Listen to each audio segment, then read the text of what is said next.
Tex Mars. In my latest book, Mysterious Monuments, I investigate the Masonic architecture, the occult architecture, and the Illuminati designs of an architectural colossus spreading its tentacles across the globe. One of the features of this architectural colossus is its sexual monuments, its artifacts, its devices of a very vulgar nature. Now, it is not my intent today to dwell on such a vulgar and coarse matter, except to the extent that, regrettably, it is necessary that we understand the true, heinous, and perverse doctrines of the Illuminati elite. If we do not, then we fail to understand the directions that these evil men and women are, in fact, taking the people of America and the entire world.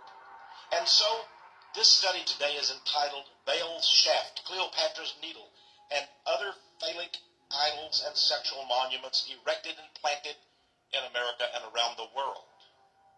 We will, of course, reveal many secrets of the Masonic craft and that of other secret societies and occult orders as well. Every initiate into the Masonic order takes an oath of obligation in which they pledge, quote, I will always hail, ever conceal, and never reveal any of the arts, parts, or points of the hidden mysteries of ancient Freemasonry. Well, I have taken no such oath, and therefore I will reveal these hidden mysteries of ancient Freemasonry. You will discover that many of the artifacts, many of the architectural monuments and sexual devices of the Illuminati are, in fact, in the form of symbols. Why symbols? Foster Bailey, a 33rd degree Mason, in his book, The Spirit of Masonry, stated, a symbol veils or hides a secret, and it is that which veils mysterious forces. These energies, when released, can have a potent effect. We will release them all right, but we will have a positive effect because today we will unmask the darkness that lies in the so-called sexual energy forces of the Illuminati elite. It is regrettable that America has a history of sexual perversion in many ways. This is High Priest Anton LaVey, founder of the Church of Satan and his followers, in a 1966 ritual. Notice the woman lying in a nude state upon the altar in the worship of Satan. From a scene inside a Masonic temple in the nation of Greece, we see a human sacrifice laying straddled as a five-pointed star on an altar of a secret society. Superimposed are symbols such as the descendant triangle representing hell and the tau symbol of the Royal Arch Freemasonry Society. Of course, the ultimate and most hideous of symbols of Freemasonry comes from their worship of the ancient demon god Baphomet. Most Masons today deny such a worship, but the ancient Knights Templar, which was really the predecessor to today's Freemasons, did indeed worship Baphomet. This is an image of Baphomet from a book by an occultist named Eliphas Levi, who was a high-level Freemason. Baphomet, he was called, androgynous, male and female. Yes, the combination together representing the coming together sexually of illumined man, illumined female. Notice the torch coming out of the head. Notice the lustful horns, the satanic pentagram, and the forehead of this pan-horned goat god. But notice from the genital area, you see the circle of light. You also see the twin serpents wrapped around each other, around the caduceus rod. That is the male sex organ. Again, I assure you, I have no intent at all in any way popularize the sexual nature of the Illuminati elite in its rituals, but rather to expose the darkness inherent in such rituals.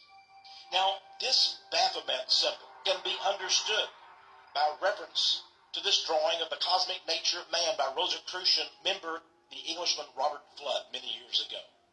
This drawing shows the lower and higher natures of man, and it shows that man's phallus is the occult center of the universe. Man himself, of course, is governed by the great sun god, or Lucifer, seen over his head, providing illumination and enlightenment, at least so the occultists and secret societies say. It is the illumined man, enlightened by this cosmic wisdom and the energy of Lucifer, God of light, who will eventually rule over the entire earth, setting up the new order of the ages and destroying Christianity and other religions and the adherents of those religions whom the Illuminati say are not fit for survival. In the Jewish Kabbalah, another system of magic, we also see the sexual nature. Here in the Kabbalah comes this drawing, the sacred tree of the Sephiroth. It's claimed to represent the cosmos, and it includes the God, the male, and the Shekinah, the goddess female, and the kingdom of Zion, which supposedly will overspread the whole earth someday. Again, we see the overlapping of the Illuminati and the Jewish Kabbalistic teachings.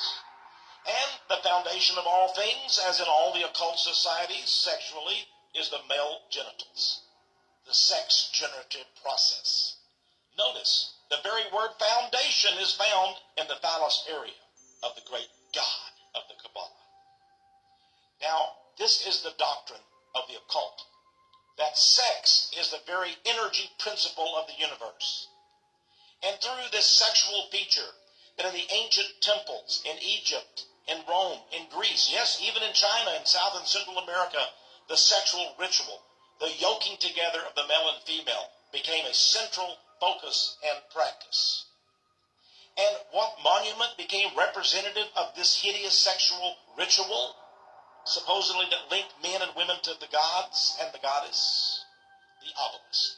The obelisk, the phallus of the sun god, the great obelisk. These obelisks have risen throughout the world, but especially in the land of Egypt. Dr. Kathy Burns, in her book, Masonic and Occult Symbols Illustrated, tells us the true meaning of the obelisk. It means Baal's shaft. Baal, of course, being a synonym for the devil, the fire god of the ancient Philistines and Canaanites. What does Baal's shaft mean? It is the Baal symbol of his organ of reproduction, the phallus. Dr. Burns says this should be especially shocking when we realize that we have a gigantic obelisk at our nation's capital known as the Washington Monument. Another expert on Masonic symbols and architecture, John Daniels, says that Egypt seems to be the inspiration for this fascination with obelisk magic, the phallus of the sun god Osiris in the Egyptian religion. And this same obelisk magic, he said, is practiced today by America's Illuminati elite. And thus they are into sexual debauchery and idolatry. Phallicism, he says, is the veneration and worship of the male and female sex organs, and it is a perverted doctrine of sun worship. In Babylon, it was practiced. Queen Semiramis, her husband, Nimrod, the king, erected an obelisk 130 feet high dedicated to her son, claimed to be the reincarnation of her dead husband, the great sun god. But it was in Egypt that America and its Illuminati seemed to relish and focus so much attention, the ancient Egyptian legends and religion. Chief among these is that the sun god, Osiris, was a consort, a sexual practitioner, with his wife, the great goddess Isis. And from their relationship was produced a son, Horus. There we have the unholy trinity. Now, in these Egyptian legends, it is said that the great sun god, Osiris, was slain by an enemy. And his body was dismembered and cut into various parts. And through magic, his wife, the great queen of the universe, the great queen of the Egyptian religions, Isis, she was able to bring all the parts of the body back together and assemble him, and he was to be resurrected by magic that she possessed. But unfortunately, there was one part of the body missing, the male member. And so she achieved from stone or wood an idol of his phallus, and then she consummated the sex act with this idol made of material substance. And thus, having done so, this became the legend of the obelisk. It is the phallus, the idol, symbolized as this re-brought together sun god, Osiris of ancient Egypt. And so we need to keep this in mind. We need to understand that in the dogma of the Illuminati and its subservient human core, the Masonic Lodge and others, the obelisk represents death and resurrection. Death and resurrection. Or any who would say America does not practice the Egyptian religion today, my advice is to take out a $1 bill from your wallet or your purse. Notice the all-seeing eye of Horus and of Osiris, the Egyptian sun god, and the Great Pyramid, and the words Novus Ordo Seclorum, New World Order, in Latin, inscribed thereon. This ancient Illuminati doctrine is brought to America and the Western world. Sees in it the symbol of the double-headed eagle, as shown here in a statue outside the Department of Justice building in Washington, D.C., its consummation. This double-headed eagle is the symbol of Freemasonry, and it represents the androgyny, a combined creature of male and female, symbolizing the principle of the sexual union of the goddess and the god. In ancient Rome, they worshipped Janus, the two-faced god of the sun. They called him the keeper of the keys. Back in ancient Babylon, they worshipped the god of Mammon, or Manmon, Ra. You'll see here a symbol of that great god who sits atop a great beast, the dragon. Notice the double-headed feature of this god of prosperity and riches, Mammon, Ra. Now, in Freemasonry, this is an illustration from Sovereign Grand Commander Albert Mackey's book, The History of Freemasonry. The mysteries of the order are said to lie within the portal of the two pillars. One is feminine, one is masculine, Jachin and Boaz. Here are the two pillars. You enter through the two pillars, through the sexual rite to become an illumined person. In Lincolnshire, England, this is the Freemasons' Hall. Notice again the Egyptian combination and the two great pillars, male and female, Jachin and Boaz. And in many other illustrations of Freemasonry, we see these two great pillars once again, always. And they are found in architecture throughout the United States. These are the brilliantly glazed and colored tiles of the exterior of a store in Los Angeles, California. Using the Art Deco style of architecture, notice how the very clever designers and architects were able to sneak covert subliminal sexual messages. Do you see the two triangles, the male entering the so-called genitals of the woman? Look closely. You'll see it. Of course, the obelisk is found throughout the world. Here's one in Jocelyn, France, that commemorated the Battle of the 30, dated back in 1351. And down in England, we find an Egyptian-style obelisk dated 1826 to commemorate Major General Robert Ross. On its base are carvings of winged sun orbs and serpents. The obelisk, of course, is not the only symbol of sex, with its hidden messages of the Illuminati that we find in architecture around the world. For example, there are many Gothic cathedrals throughout Europe, Britain, and the United States that have rose windows. Seemingly very innocent, but in fact they represent the sex organ of the woman, the vagina, the rose. This is a drawing of a rosette-shaped domed building by Italian Leonardo da Vinci. Yes, the famous da Vinci seemed to be into the Renaissance style, which was of the ancient pagan gods and goddesses, which also, of course, worshipped the sex rite. In Moscow, Russia today, a great new building is going up called the Crystal Island. It will be in the shape of a great lotus flower. The London Sunday Times said it was one of the world's greatest projects. It will be the world's largest building. It is being built by the architect Sir Norman Foster, one of the world's leading Illuminatist architects.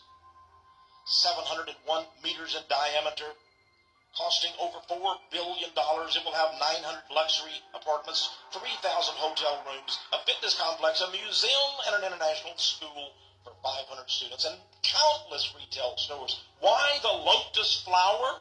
Because the lotus flower, also called the lily in many cultures, represents the female vagina. The egg, or oval, sometimes called the lozenge shape, also is very indicative of the female organ. And we find it as the centerpiece on the wall in this painted mural overlooking deliberations of the United Nations Security Council. Notice the very centerpiece is the oval. And do you see the features of that oval? Yes, at the United Nations. It is the centerpiece of the World Diplomacy Corps. Here, in the ruins of Egypt's Temple of Karnak, you'll find the lily or the lotus carved in stone. Do you see its similarity to the sexual organ? On the cover of the New Age magazine back in January 1989 featured a book entitled A Bridge to Light by 32nd degree Mason Rex Hutchins. The symbology looks innocent at first, but look again. It, in fact, symbolizes the male entrance into the female organ and the overflow of seed or semen. And the Masons call this, in their New Age magazine, a bridge to light. Back to the ancient pagan religions, we see the sexual nature of these mystery religions still worshipped by the Illuminati today. This is the snake goddess worship in ancient Babylon and Sumeria. Note the sensual aspect of the breast and also the diamond pattern on the covering garment. And of course, in her hands are the serpents. In many places in the British Commonwealth today, such as this scene in Devonport, New Zealand back in 1985, and another scene at the West Dean School in England today, we see practice of a game and a festival called the Maypole. The children go around the Maypole. In ancient days, there were incredible sexual orgies that occurred during the Maypole festival. And what is the Maypole? Of course, it is representative of the balance of the sun god. Here we have the Tree of Liberty pole in this English coin designed by Freemason Thomas Spence back in the days of America's revolution against England. This shows Illuminist revolutionaries, angry, but holding a pole, the great Maypole, and at the very top of it is the dismembered head of the Prime Minister of England, William Pitt. And what is this Maypole, this phallus symbol, called on this coin?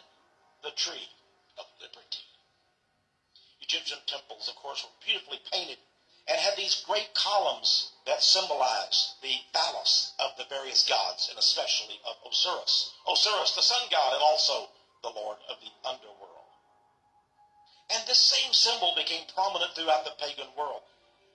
Megaliths, known as the devil's arrows, are still found today in Boroughbridge, England. Here is one such representative. When the first Europeans came to North America, they found that the Native American Indians also were worshiping the sun god, and they bore a great totem idol, in other words, the phallus symbol of the sun god, and they arranged themselves in circles and held up their hands and had great festivities, all designed to honor the great phallus of the sun god. This is an engraving from Theodore de Brie's book, America, dated 1590. In Africa, too, we see the worship of the phallus symbol, the phallus, usually of the sun god. These are so-called phallic herms, used by tribalists to worship the dead. This is from Nigeria in Africa, but herms are common in Europe as well. Anyone can see, with just a glance, the phallic nature of these stone idols. But it is not only Africa, not only Europe, not only Asia where these things are found. This is actually a proposed monument for veterans in South Lyon, Michigan, the state of Michigan in the United States. Here you will find in this drawing of this proposed monument esoteric Masonic symbols, including the obelisk, the pillar, the broken column, the black and white checkerboard floor, all integrated into it. In the great Roman Empire, also they worship the phallus. This is a Roman copy of a 5th century BC Greek goddess. She holds in her right hand a pine cone affixed to a wooden staff. And what is the magical pine cone? Well, it was said that the deity was empowered to perform supernatural miracles. The pine cone, with its many seeds, represented the semen of the sun god, and the pole, of course, represents his phallus. In India today, in the religion of Hinduism, we see almost a pure worship of this ancient sex ritual. The scene pictures so-called linga stones with yonis, in other words, the male and female sex organs, at a Hindu temple. There's no doubt, and the Hindu gurus would tell you these are the male and female sex organs, and the generative act is a sex ritual still practiced in temples of Hinduism in India today. But it is not only the Hindus.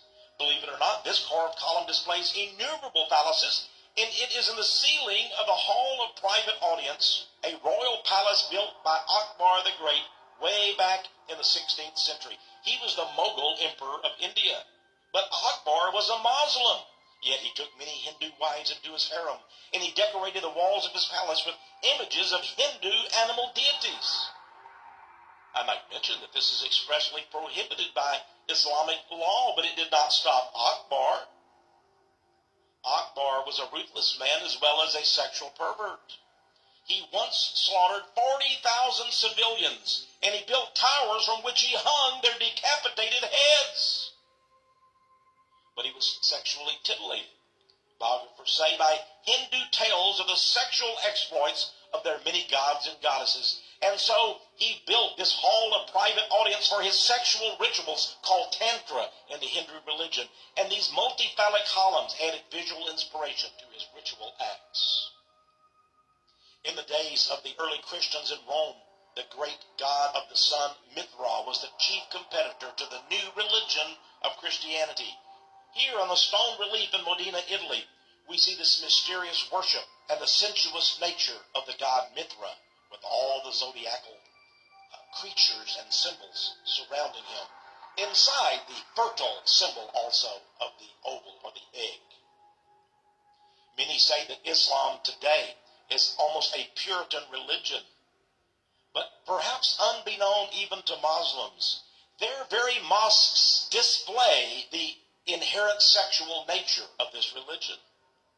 Maybe we can understand when we look, for example, at the Blue Mosque in Istanbul, Turkey, why many Muslim men seem to relish the idea of someday going to a paradise and having multiple virgin wives and having constant sex. Look at the towers, the esoteric design, the phallic design of these minaret towers. Yes, the image of sex is unmistakable, although the imams of Islam may say it's not so.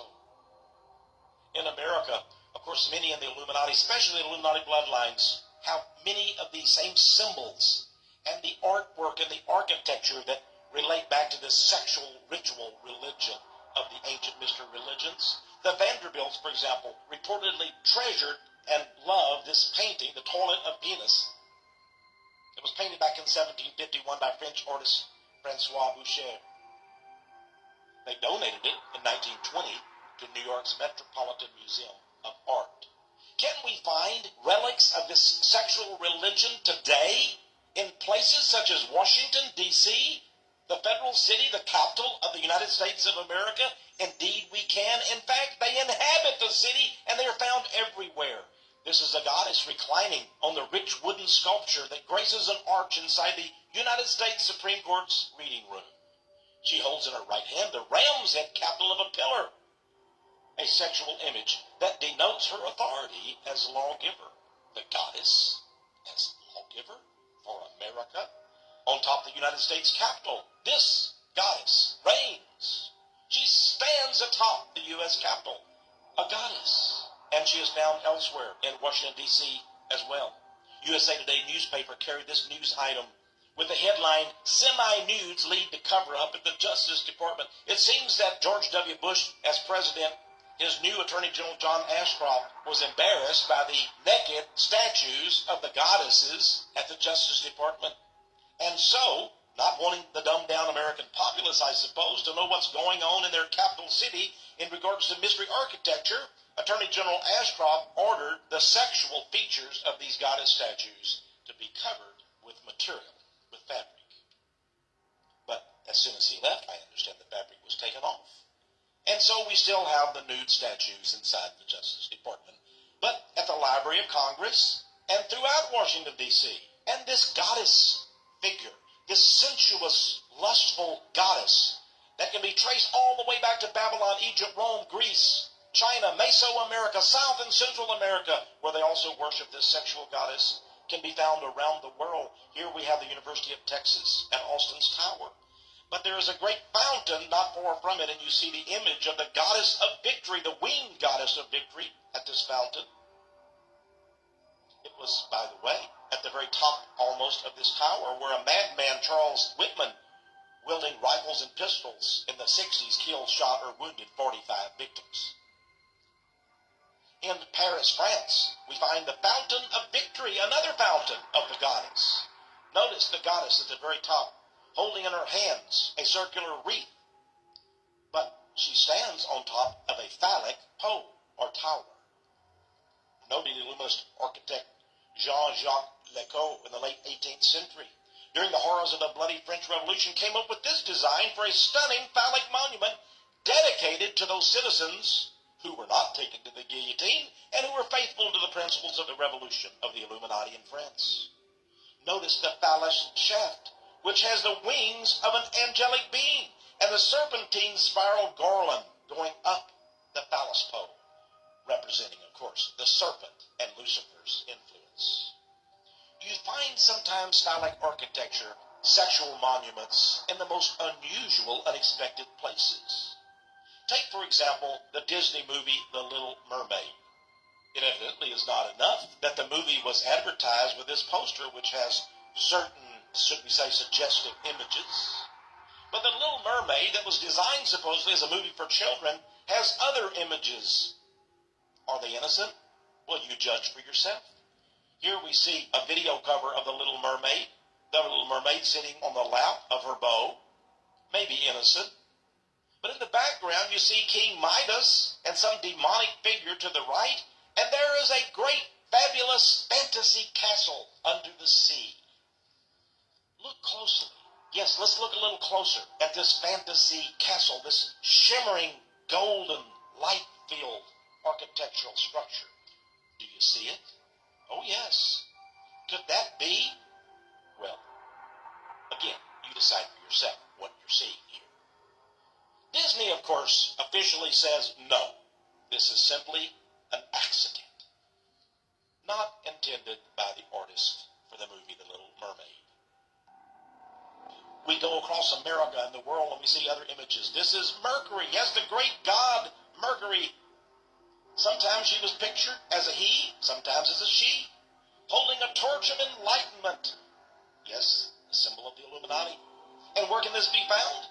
On the Union Oil Building, a great stone carving in relief, Los Angeles, California. In Great Britain, this goddess statue was put on display in the chambers of Alexander's, Britain's most famous male witch. But wait!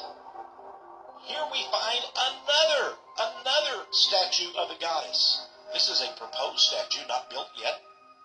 It is entitled The Spirit of Houston, and it seems to have a striking resemblance to the witchcraft goddess statue from Great Britain, does it not? Look at the voluptuous nature of this great goddess. Now, certain architects and city fathers and the rich of Houston have proposed this Spirit of Houston statue be built and erected in the harbor of Houston, Texas. Its proposed height, 555 feet tall. Now, if you multiply that in occult numerology by the number of inches, 12 inches to a foot, so 12 times 555. And that comes to 6,660 inches. In occult numerology, the zeros are never counted, and therefore, the numerical coding of the Spirit of Houston, the great goddess statue to be built, now being proposed by the city's power brokers, is coded numerologically 666. We go back to Hollywood, California again, and we visit the Western Building in Hollywood, California, which once housed our Hollywood movie peoples. And what figure would be more appropriate than the naked statue, again, of the god Mercury, who also, in the ancient mystery religion, is called Hermes. By the way, on the same building, the Western Building, is this, interesting stone carving. Is that a devil with horns? You decide for yourself. A very unusual statue is found in Turin, Italy, in front of a church called the Great Mother of God Church. Seemingly a Catholic cathedral, overlooking the city, this great statue of a woman stands. She holds in her left hand a cup. Revelation 17 speaks of Mystery Babylon, mother of harlots, drunken with the blood of the saints of Jesus, and she holds in her hand a cup full of the filth of her abominations. Is this the mother of harlots? Why, if it is not, is she holding the same cup that is described in the book of Revelation? In New York City, there are other signs of phallicism. At Rockefeller Center, this is Rockefeller's golden boy. The naked son of the great Greek god Zeus. This is Prometheus. It is said that he gave fire to man, thus becoming man's benefactor. This naked god, this golden boy of the Illuminati elite, inside this eternal ring or circle. But in fact, occultists say that Lucifer, according to this legend, gave holy fire to man in the form of sexual passion and activity, the generative act. As we have revealed already, Illuminism is permeated with hidden sexual dogmas and symbology. The Rockefellers, of course, being one of the richest Illuminati dynasties and bloodlines in the world today. You've heard of the Music City Rockettes. Well, these are the Egyptian Rockettes carved on the exterior of the Rockefeller Center. These 5 Egyptian-esque dancing chorus girls seem to be wearing only stockings, boots, a neck piece, and Egyptian queen headdresses. Also in New York City, we find AT&T's headquarters. Designed by architect Philip Johnson, it stands exactly 666 feet tall. Revelation 13 reveals that the beast of Revelation, the Antichrist, will have a number, and that number is 666. Once again, the golden boy winged, and in his hand he upholds 3 great thunderbolts in the form of X, the sign of Osiris, the Egyptian sun god. He stands atop the globe, showing his dominion over the earth. Is this Lucifer reigning over the earth? Could it be the golden boy?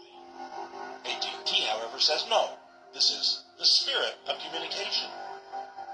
Their building, they admit, is designed as an Egyptian hypno-style hall. An Egyptian hypno-style hall? North of the United States, we move to Winnipeg, Manitoba, Canada, where another golden boy stands atop the dome of this massive building, built according to Masonic Greek design with Egyptian flourishes, their sphinx sculptures on the roof, and their astrological, occult, numerological calculations designed into this building, put there by Freemason architects. Again, we have the son of Zeus, the great golden boy.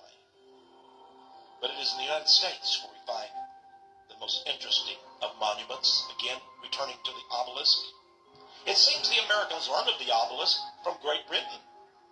However, because in Philadelphia we have an obelisk that resembles many graveyards and cemeteries found in Great Britain. Here is the tombstone of Commodore William Bainbridge at Christ Church Burial Ground, Philadelphia, Pennsylvania. But the British Empire in Dublin, Ireland had this mausoleum built for a very wealthy family called the Allen family. It's designed as a tomb. Look very carefully, there's an arch and a tomb for this obelisk. In France, we find the Plaza de la Concorde obelisk and fountain. Egyptian hieroglyphics predominate on this great phallus of the sun god, 220 tons, 75 foot tall, erected in France in the 1830s, brought over from Egypt. It's called the Luxor in Paris. In Rome, Italy, we find an Egyptian obelisk, again in the most unusual of places, standing inside a wheel or circle designed as a great key, the Vatican.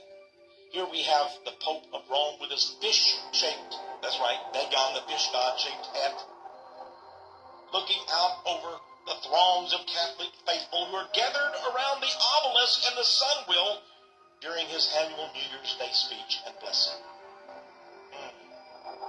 Why would the Catholic Church in the Vatican erect a great Egyptian obelisk, symbol of the sun god Osiris, right in front of the Vatican? Then we turn to Cleopatra's Needle. In London, England, near the River Thames, is a great Egyptian obelisk that was brought over from Egypt and erected near the government buildings of Whitehall. It was a gift from Muhammad Ali, Viceroy of Egypt, to England. It's called Cleopatra's Needle. Now, interestingly enough, there is another Cleopatra's Needle, Egyptian obelisk, erected in New York Central Park, May 18, 1879. This project for Central Park in New York was financed by railroad magnate William Vanderbilt. A Masonic ritual was naturally conducted on site as this fabulous phallic monument was raised. This is an obelisk found in a Phoenix, Arizona public park. And now, in the state of Indiana, at Keystone Crossing, a shopping mall in Indianapolis, an obelisk is displayed at the entrance. Another unusual obelisk can be found at New York City's historic St. Paul's Chapel, almost unseen to many passers-by. It seems to be an eyesore inside a fenced-in cemetery next to a church. In San Jose, California, is the headquarters of a Rosicrucian order, AMORC. It claims over 250,000 members in over 100 countries. Reportedly, Senator Edward Ted Kennedy is a member. And yet Sirhan Sirhan, who was accused and was convicted of the assassination of Senator Bobby Kennedy, Teddy's brother, also is a Rosicrucian. This is a brochure printed and published and offered by the Rosicrucians. They say, master your life with the magic, of course, and supernaturalism of the Egyptian obelisk. On Biscayne Bay near Miami, Florida, at the estate of James Deering, one of the heirs of the International Harvester Corporation, Vizcaya, this great estate, what do we find? This pool. And on the grounds also, Egyptian obelisk. They continue to be built around the world. This is a memorial to 9/11 World Trade Center victims by local artist Randy Biden, dedicated in Knoxville, Tennessee on September 11, 2003. It has a copper dome, 4 columns, and a shiny black obelisk within a circular base, all seeming to be examples of Masonic design.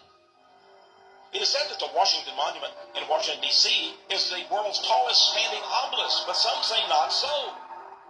That in fact at 570 feet, 15 feet taller, is a great Masonic tower built outside of Houston and Pasadena, Texas. It is the San Jacinto Monument that commemorates the victory of the Texas pioneers against Santa Anna and the Army of Mexico.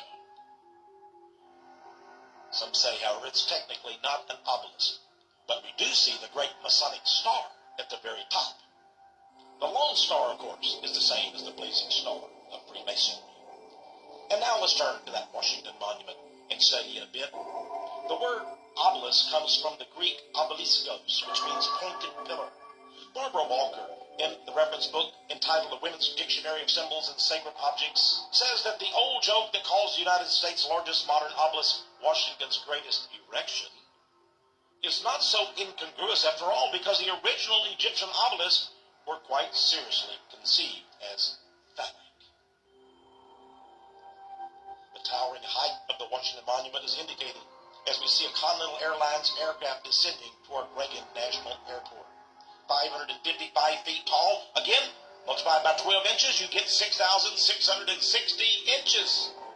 You take away the zero in occult numerology, and the Washington Monument, as the spirit of Houston proposed statue of the goddess, is exactly coded 666. Some call this the phallus of Neptune, or Poseidon. In this Google aerial view photo of the capital city's Masonic-built Washington Monument, we see the sexually suggestive phallic point within a circle design of Freemasonry. But we see the reflected shadow of the monument as well. And this reveals that the Washington Monument, this great obelisk of Egypt, is essentially a great sun dial. Incidentally, many of the stones, at least one stone, came from each of the state's Masonic lodges. In other words, 50 stones that were placed in the foundation area of this Washington Monument were donated, one from each of the 50 states' Masonic lodges. Isn't it wonderful to know that you have stones from all the 50 states that have been integrated into our nation's premier monument? In the USA Today newspaper, September 23, 2002, was this article concerning the witches having a ritual in Washington, D.C., a circular ritual around, of all buildings, well, naturally, the Washington Monument. It seemed to be a perfect setting for their unholy rituals. According to the caption, the Circle of Harmony was a ritual that continued for exactly 33 hours. 33, of course, is the highest degree ritual of Freemasonry. Is there a connection, then, between witchcraft and Freemasonry? Well, isn't it true that the Masons themselves call their order the Craft? This is an incredible view of the Washington Monument. Notice the circle underneath it. So you see the great phallic symbol, bathed and showered with the sun's rays, actually being planted inside the earth. Mother Earth, the great mother goddess. Her circle, of course, the circle represents the vaginal period. In one of the issues of the Scottish Rite Journal, June 1997, this is the official publication of International Freemasonry, Washington, D.C. They commemorated the Washington Monument.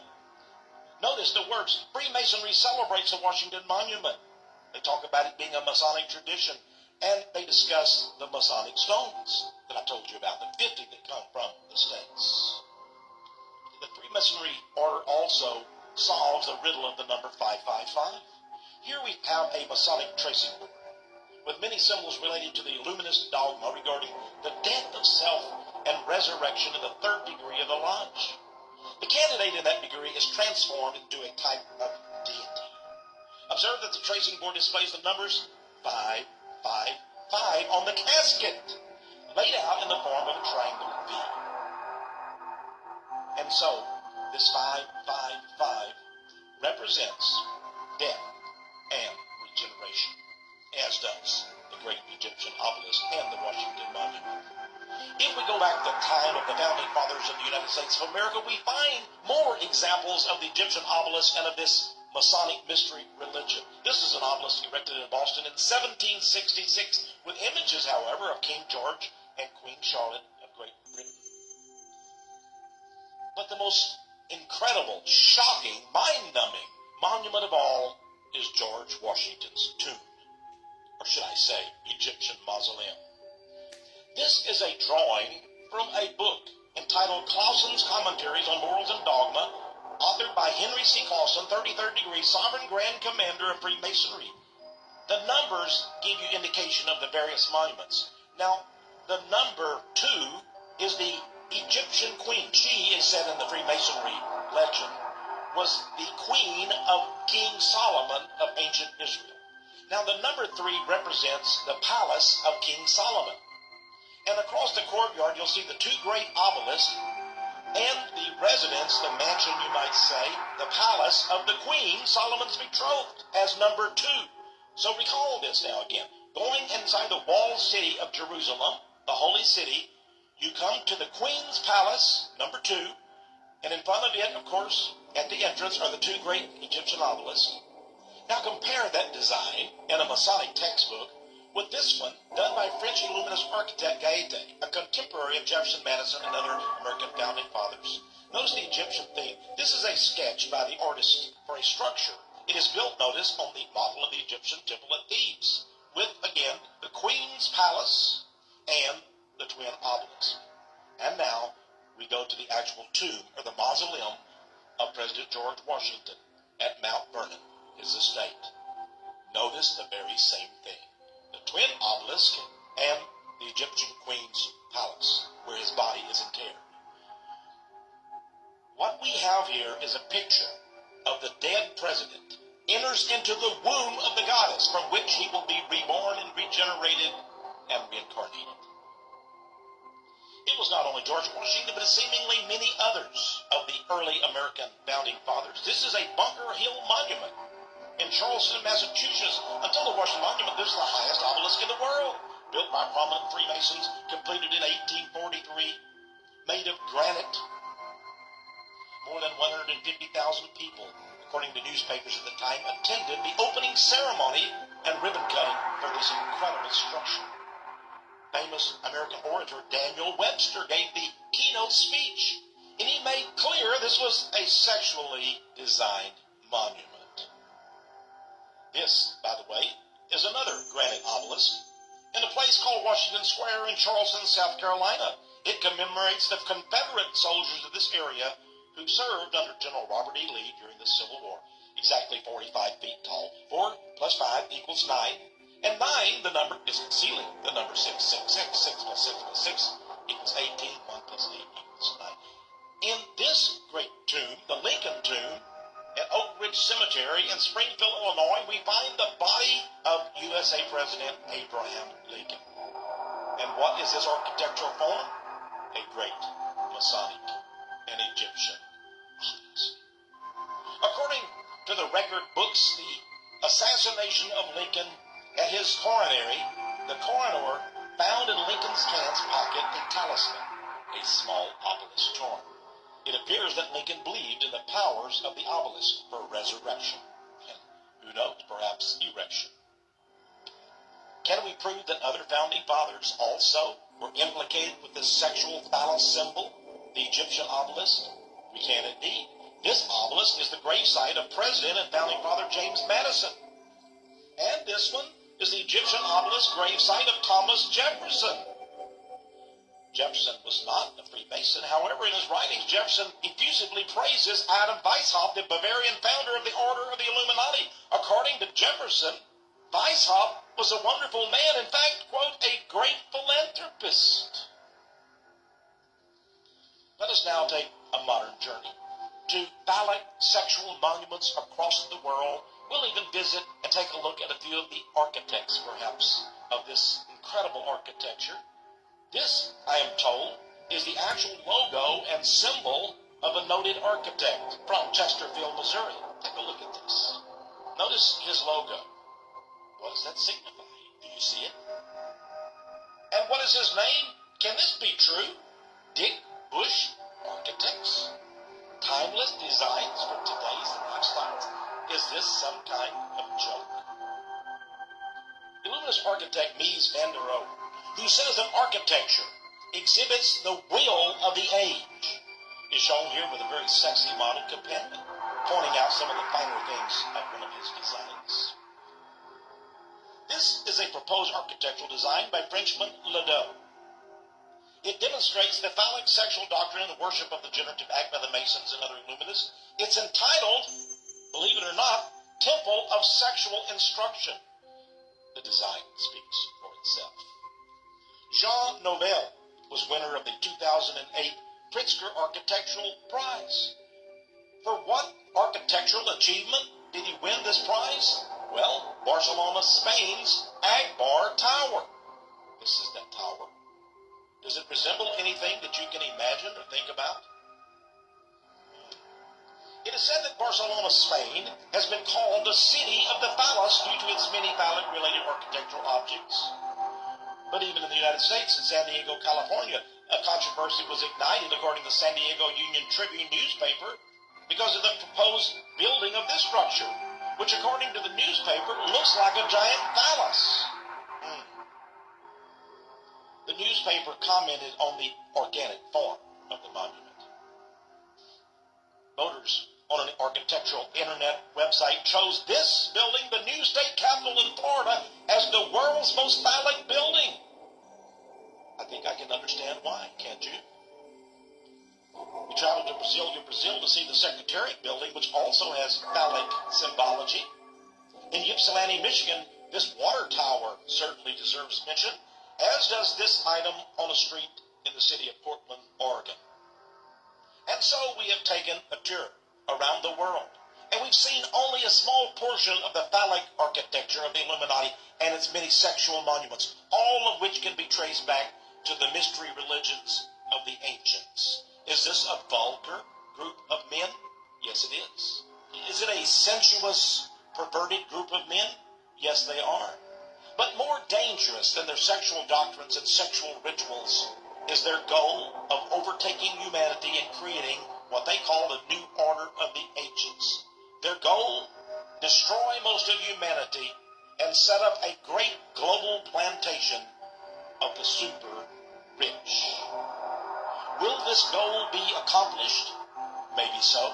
Will it be accomplished in our lifetime? Perhaps.